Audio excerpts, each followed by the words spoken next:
ਮੋਦੀ ਇਦਾਂ ਵਾ ਇੱਕੋ ਪੱਤੇ ਵਾਲਾ ਦਰਖਤ ਹੁੰਦਾ। ਮੋਦੀ ਇਦਾਂ ਕਾਲਰ ਨੂੰ ਬਕਸੂਆ ਲਾਇਆ ਹੁੰਦਾ। ਮੋਦੀ ਇਦਾਂ ਹੱਥ ਨਾਲ ਜਹਾਜ਼ ਚਲਾਇਆ ਹੁੰਦਾ। ਮੋਦੀ ਇਦਾਂ ਤਿੰਨਾਂ ਸ਼ੀਸ਼ਿਆਂ ਲਈ ਐਨਕ ਹੁੰਦੀ ਹੋ ਰਿਹਾ ਹੈਗਾ। ਉਹਦਾ ਮੂੰਹ ਜਿਵੇਂ ਤੂਰੀ ਵਾਲਾ 버ਗਰ ਹੁੰਦਾ। ਇਹ ਵੀ ਸਹੀ ਹੁੰਦਾ ਠੀਕ ਹੈ। 100 ਵਾਰੀ ਕਣਕ ਦੀ ਚੁੱਕੀ ਨਾ 100 ਵਾਰੀ ਕਣਕ ਦੀ ਐਂਡ ਵਾਲੀ ਬੋਰੀ ਥੱਲੋਂ ਉਹੋ ਜੀ ਚੂਈ ਨਿਕਲਦੀ ਠੀਕ ਹੈ। ਜਦੋਂ ਉਦੋਂ ਬੋਲੀਦਾ ਜਦੋਂ ਉਹਨੂੰ ਪੱਟਾ ਪੈ ਗਈ ਠੀਕ ਹੈ ਨਾ, ਉਹਨੂੰ ਹਲੇ ਪੱਟਾ ਨਹੀਂ ਪਿਆ। ਜੇ ਮੌਕਾ ਮਿਲੇ ਜੰਗ ਦੇ ਵਿੱਚ ਤੇ ਫਿਰ ਕੀ ਕਰੋਗੇ ਤੁਸੀਂ? ਜੰਗ ਦੇ ਵਿੱਚ ਮੌਕਾ ਮਿਲਾਂਗੇ ਤੇ ਮੈਂ ਉਹਨੂੰ ਪਹਿਲੇ ਜੁਗਤਾ ਮਾਰ ਕੇ ਜ਼ਲੀਲ ਕਰਾਂਗਾ। ਤੇ ਛੋਟੀ ਜਿਹੀ ਇੱਕ ਹੋਰ ਗੱਲ ਕਰਨਾ ਚਾਹੁੰਦਾ ਤੇ ਸਾਰੀ ਆਵਾਮ ਇੱਕ ਵਾਰੀ ਰਲ ਕੇ ਮੋਦੀ ਦੇ ਖਿਲਾਫ ਮੈਂ ਕਹਿੰਦਾ ਆ ਮੋਦੀ ਮੋਦੀ ਆ।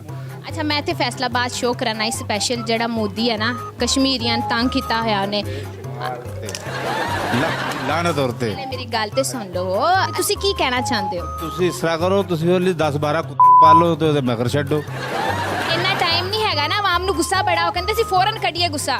ਹੁਣ ਤੇ ਇਸ ਤਰ੍ਹਾਂ ਕਰੋ, ਤੁਸੀਂ ਫਿਰ ਮੁੱਲ ਲਿਆ ਕੇ ਤੇ ਲੱਖ ਦੀ ਲਾਨਤ ਬੇਸ਼ੁਮਾਰ ਕਰ ਦਿਓ। ਇਹ ਤੇ ਵਧੀਆ ਹੋ ਗਈ ਤੁਹਾਡੀ ਇੱਕ ਲਾਨਤ, ਮੈਂ ਕਹਿੰਦੀ ਕਾਫੀ ਹੋ ਗਈ। ਮੋਦੀ ਵਾਸਤੇ ਨਾ ਮੈਂ ਇੱਕ ਸਪੈਸ਼ਲ ਸ਼ੇਰ ਬਣਾਇਆ ਤੇ ਉਹ ਮੈਂ ਸਾਰਿਆਂ ਦੀ ਨਜ਼ਰ ਪੇਸ਼ ਕਰਦਾ ਕਿ ਕਾਲੀਆਂ ਸ਼ਾਹਰਾਤਾਂ ਨੇ ਵੱਡੇ ਵੱਡੇ ਗੈਰਤ ਤੇ ਮੀ ਜ਼ਲੀਲ ਇਨਸਾਨ ਵੇਖੇ ਨੇ, ਪਰ ਮੋਦੀ ਦੀਆਂ ਕੀ ਬਾਤਾਂ।